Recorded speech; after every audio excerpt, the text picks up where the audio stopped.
Саламатсыздарбы урматтуу телекөрүүчүлөр, бүгүнкү биздин көрсөтүүбүздө бир гана спортчу же болбосо бир гана машыктыруучу эмес, ушул оор атлетика жана бокс мектебинин спортчуларынын жана машыктыруучуларынын жетишкен ийгиликтерин сиздерге чагылдырып бермекчибиз. Анда эмесе баштадык.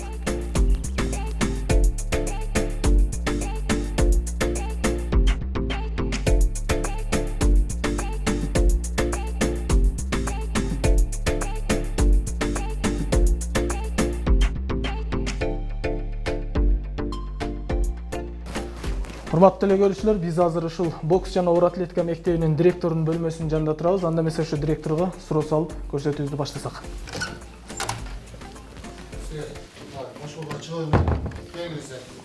Ассалому алейкум. Кандай жага жакшыбы? Кел отургула.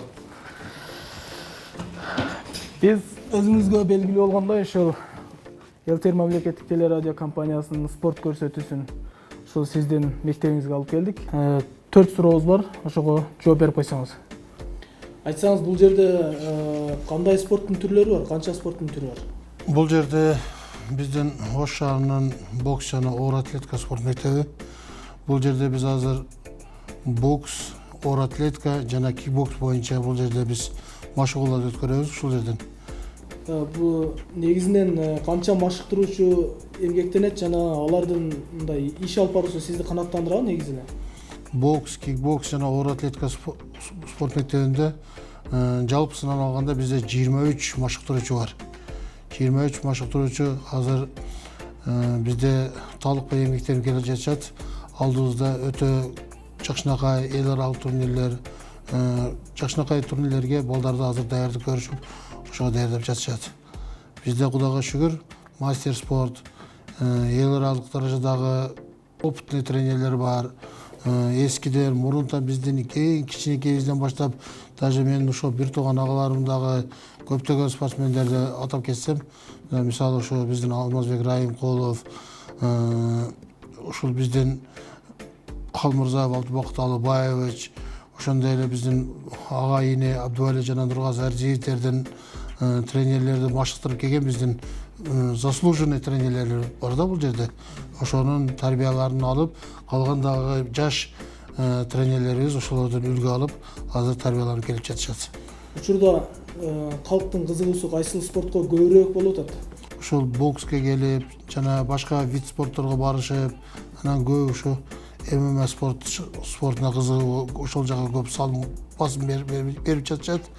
Бул жерге дагы балдар, көп балдар келишет. Азыр ушул биздин группадагы балдардан Кудай кааласа азыркы чемпионат алдыбыздагы боло турган чемпионаттарга өтө чоң чемпионат Азиялар турат. Мына Кудай кааласа ноябрда, Кудай кааласа чемпионат мир турат Санкт-Петербургда. Ошолорго азыр биздин бокска болгон кызыгуубуз өтө ашты десек болот да, ошол адашпай айта алам да, ушундай сен терең, мындай айтканда жакшы ой менен, жакшы ой тилектер менен ушу жакында болуп өткөн чемпионат республикаларда көптөгөн жакшынакай ийгиликтер жаратып келди биздин жаш жигиттерибиз.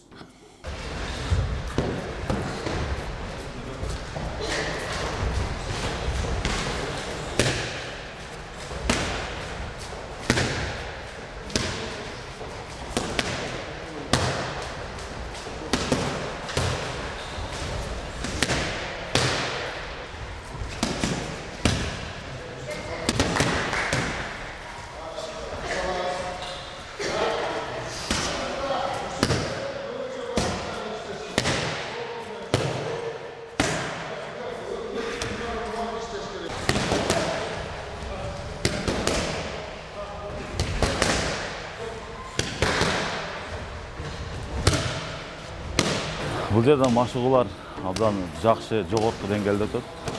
Бизде 4 убакытта машыгуулар өтөт. Эртең менен түшкө чейинки убакытта, түштөн кийин 2 сабак өтөт да. Эртең мененки муну ошон жаш балдар машыгат, Захар агайыбыз машыктырат. Анан түштөн кийин болсо чоң мужиктер, чоң балдар машыгат. Машыгуу жакшы деңгээлде өтөт, себеби биздин агайлар эл аралык деңгээлдеги күчтүү машыктыруучулар бар. Ошолор жакшы сабактарды, жакшы опыттарды үйрөтүп, результаттар ошол агайлардын өзүнүн эмгегинин негизинде результаттар келип атат да. Биз агайлардын атынан биз кетип атабыз, экин аракет кылып. Клубдун шарты өтө жакшы десем болот. Себеби Бишкекте десем, Кыргызстанда десем жаңылышам. Түштүк аймагында эң жакшы жалгыз ушул зал. Бүт шарттары талапка жооп берет. Жаштардын кызыгуусу бир 3-4 жыл мурда төмөндөп кеткен, чынын айтсак. Азыр жандана баштады. Себеби жаштардын ойгонду десек болот, жаштардын кызыгуусу бокс, азыр ММА, башка спорттун түрлөрү өнүгүп кетпедиби? А караса бокс өтө негизги ролду ойнойт да ошол жердечи. Жаштар түшүндө окшойт. Кээ бири профессиональный олимпийский видке кетет, кээ бири жарымдан таштап бойго өтүп кетет дегендей. Кызыгуусу артыра баштады, күндөн күнгө жакшы болуп баштады. Зал тола баштады, илгери зал бош болуп калды эле. Мен бул спортты тандаганын себеби, мен 6-7 классында атам ушул залга алып келген. Анда бул зал күйүп кеткен болчу. Ал жакта кичинекей залда машык кылышыбыз. Самар Бек Бапанов деген агайым бар эле. Ошол машыктырып, ошонун спортту ушул бокс түрүндө өзүм машыгып келип, ушунун артынан нан таап жеп, ошол себептен келип калдым жака. Спорттун түрү болот да. Ар бир адамдын өзү сүйгөн спорту. Кээ бири теннисти сүйөт, кээ бири күрөштү, кээ бири плавание, футбол дегендей. Мен бокс сүйөм. Ошон үчүн бокссуз жашоо жок да.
Бұл спортқа келгеніме 4 жыл болды. Бұл спортқа келген себебі мындай мурунку Мухаммед Али, Майк Тайсон да көптөгөн спортсмен, боксерлорду көрүп, ошолорго кызыгып, мен да Кыргыз Республикасынын Кыргызстан желегин бийик желбиретип, желбиретишке аракет кылайын деп ушул спортко келгем. Дагы ошого аракет кылам. Мен бул спорттон көптөгөн ийгиликтерге жетиштим, Кудайга шүгүр. Ардиев Талант агай, Тагай Сайыр агай, Азимов Сакир агайларга рахмат. Ушул агайлар менен жүрүп, көп нерселерди көрдүм, көптөгөн нерселерди үйрөндүм да. Жашоодо кандай жашайт, ошого керектүү, жашоого керектүү нерселерди, көп нерселерди ушу спорттон таптым, Кудайга шүгүр. Спорт бул ден соолук үчүн деле пайда да өтөчү. Ошондуктан спорт менен машыгып, спорттун кесүү менен жүргөн адам мындай ден соолугу жактан деле чын болот, күчтүү, бар жок нерсеге даяр болот да. Ошондуктан бул спортты тандагам.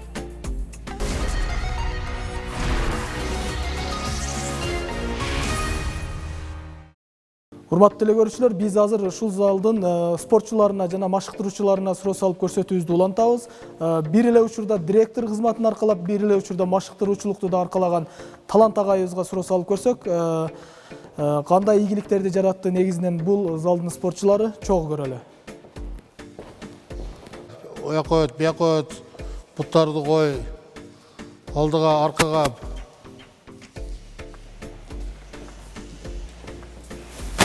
Талант мырза, сизге ушул жерде бир суроо да. Мисалы, сиз бир эле учурда директор, бир эле учурда машыктыруучулук кызматты аркалайт экенсиз. Ооба. Сизге мындай оор келбейби? Үй бүлө деген бар. Мен эми өзүбүз кичинекейибизден баштап эле ошо агаларым Абдубали жана Нургазы Арзиевдер деген агаларым ушул Союздан СССРдин чемпиондору болуп келишкен. Ошо агалар менен бирге ушул залда кичинебизде бирге өсүп, ушул жерде такша алып, көптөгөн жактарга, соревнованияларга барып, көптөгөн мелдештерди утуп келип, ушул жерде чоңойдук. Ушул жерге директор болуп келгенде эле мен дагы ошол маалда деле айтканмын. директордун жолун дагы аткарам, ишин аткарам, башкаруучунун дагы жолун аткарам. Кудай буюрса биргелешип, ушул жерде тренерлер менен кошуп, бардыгыбыз чогуу бир жакшынакай спортсмендерди чыгарып, дүйнөнүн чемпиондорун чыгарып, Азиянын чемпиондорун чыгарып, Кудай кааласа алдыбызда келе боло жаткан олимпиадага даярдыктарды көрөбүз деген чоң биргелешип, бир жакадан баш, бир жерден кол чыгарабыз деп, мына биргелешип ушу тренерлер менен иштеп келатам ушул жерде. Ушу машыктыруучулар деп калдыңыз да, мисалы азыр биз мына Эл Тер мамлекеттик телерадио компаниясы ушул спорт көрсөтүүсү менен көптөгөн спорт залдарга барып күбө болуп калдык да. Мисалы бизде чынын айтканда, ачыгын айтканда жашырбай, мамлекет тарабынан бир аз колдоо жок, шарттар жакшы эмес. Сиз ушул машыктыруучуларга кандай, директор катары айтсаңыз, кандай шарттарды түзүп берип атасыз? Ушул колунан келишинче мамлекет дагы колунан келген жардамын берип жатат. Ушул балдарга, тренерлерге дагы ошо колунан келген асты үстү менен спортикалар, кроссовкалар, баш кийимдеринен бери ушул берип жатат азыркы мезгилде. Ушул мушкелерге дагы болгон ушул мээлейлерди, ушул колдоруна таккан ушул лапаларын бүт бар жок оозуна салган капаларынан бери, даже bir колуна тага турган бинттеринен бери ошолорду алып келип жылдын башында жыл сайын ушул инвентарлардын бардыгын жагына берип турат колунан келишинче. Демек, мамлекет тарабынан дагы жардам болуп атыптыр да? Мамлекет тарабынан деле ушул 50% болсо дагы жардам бар да. Акыркы ийгиликтериңиз менен бөлүшүп кетсеңиз да, канча спортчу ийгилик жаратты? Кандай ийгиликтер болду негизинен? 60 кг салмакта биздин өзүбүздүн Сейитбек уулу Мунарбек деген жигитибиз бар. Ошол Мунарбек деген жигитибиз азыр ошо студенттер арасында чемпионат, дүйнөнүн биринчилигинде ошол коло медалдын ээси болуп келди. Одан кийин ушул жерде биздин оор атлетика спорт мектеби, оор атлетика боюнча машыгып жаткан биздин Бакиров Тариел деген жигитибиз бар. Ашкабад, Бухарада өткөн дүйнөнүн биринчилигинде биринчи алтын медалды багындырып келди. Ошондой эле биздин ушул жерде өзүбүздүн балдардан мушкелерибизден айтсак, кечээки чемпионат республикада чоңдордун арасында Кыргызстандын биринчилигинде биздин ошол азыркы айткан эле Сейитбек Мунарбек деген балабыз эң күчтүү лучший боксер деп коет биздин небелерде. Лучший боксер болуп келди. Андан тышкары ушул оор салмакта 91 плюс деп коет бизде. 91 жогорку салмакта Моминов Зияйдин деген жигитибиз болуп келди. Абдижалил уулу Алтынбек деген жигитибиз күмүш медалдын ээси болуп келди. Туратов Жаркын деген балабыз күмүш медалдын ээси болуп келди. Бул жигиттерибиз быйылкы жылдын эсебинен өтө чоң жакшы ийгиликтерге жаратты десек болот. Ошондой эле биздин азыркы 2001-2002 жылкы мына азыркы өсүп келаткан молодежь деп коет бизде. Молодежь балдарыбыздан жаштар арасында биз ошонун арасынан дагы мына өзүм көп жылдан бери ушул эмгегимди талыкпай эмгектенип ушул баланы өстүрүп келатам. Имам Назаров, Мырзахит деген балабыз дагы мына 10 декабрдан 15 декабрда Казакстан шаарында өткөн, Павлодар шаарында өткөн эл аралык турнирде ал жерде да биринчи орунду ээлеп, ошол жерде эле чыгып Бишкек шаарында мына 20 декабрдан 24 декабрга чейин ушул өспүрүмдөрдүн жаштардын арасында чемпионат республика болду. Алардын арасында дагы ушул жигитибиз эң күчтүү мушкел лучший боксер болуп, ушул жигитибизге Имам Назар Мырзахитке берилди. Андан кийин ушул мектепте машыктыруучу Тагай Заир деген тренерибиз бар. Ошонун окуучусу Тургунов Ислам деген жигитибиз дагы экинчи орунду ээлеп келди, финалист болуп келди. Быйылкы жылдын эсебинен алганда көптөгөн мушкелерибиз, көптөгөн жакшы ийгиликтер жаратып, ушул биздин Кыргызстандын желегин бийик көтөрүп, азыркы учурда чемпионат Азияга даярданып жаткан мезгили ушул балдарыбыздын. Азыр ошол ийгилик жараткан спортчуларыбыз бул жерде жок экен. Азыр бизде Ысык-Көл шаарында Тамга деген жерде, ошол жерде биздин общий сборный команданын балдары азыр Мемин деген жакшы жигиттерибиз, өсүп келаткан, ошол результат көрсөтүп келаткан жигиттерибиз бардыгы ошол сборго кетишкен. Ошол сбордо жүргөндүгүнө байланыштуу бизде азыр бул жерде жок.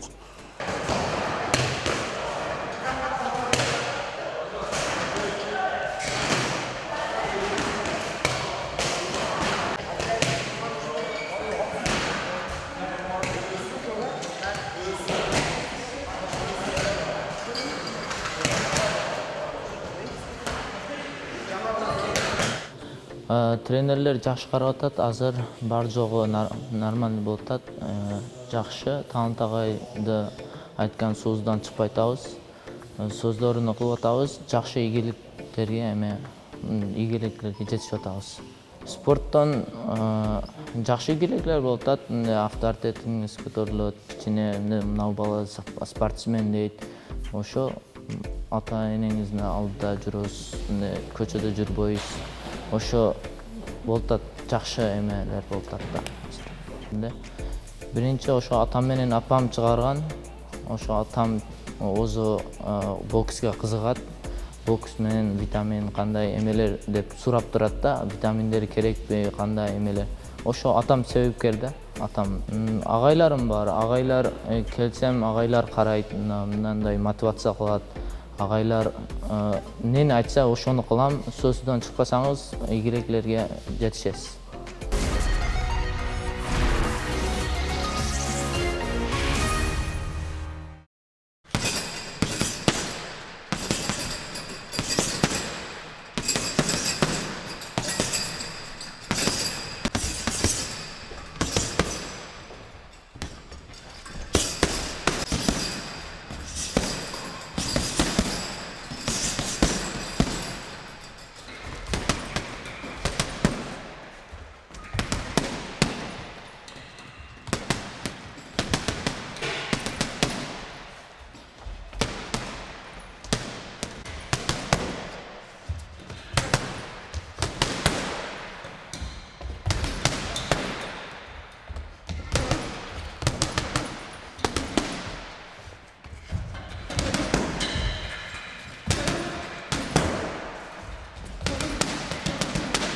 Азыркы мезгилде биздин Кыргыз Республикасында биздин агаларыбыз азыр көптөгөн мурдага караганда азыркы колдоолор өтө жакшы болуп келатат. Мурдага караганда салыштырмалуу. Ошол азыркы биздин өсүп келаткан будущий олимпийский чемпиондор, олимпийский чемпионго татыктуу жигиттерибиз өсүп келатат, Кудай кааласа. Ошол жигиттерибизге биздин өкмөт тарабынан көптөгөн эгерде убагында сборлорго, убагында выездерге, убагында бардык витаминизацияларды убагында берип, ар бир спортсменге жекеден көз караш менен жакшынакай карап турган болсок, ишендирип кетем, биз жактан эң күчтүү, эң мыкты мушкелер чыгат деген ойдобуз. Бокс жана оор атлетика мектебинин спортчулары жана машыктыруучулары өлкөбүзгө зор салым кошуп жатат десек болот. Анткени жогоруда өзүңүздөр күбө болгондой көптөгөн ийгиликтерди багындырышканын айтып өтүштү. ЛТР мамлекеттик телерадио компаниясы ар дайым ушундай мекен үчүн кызмат кылган спортчуларды эфир аркылуу чагылдыра бермекчи. Жолугушканча.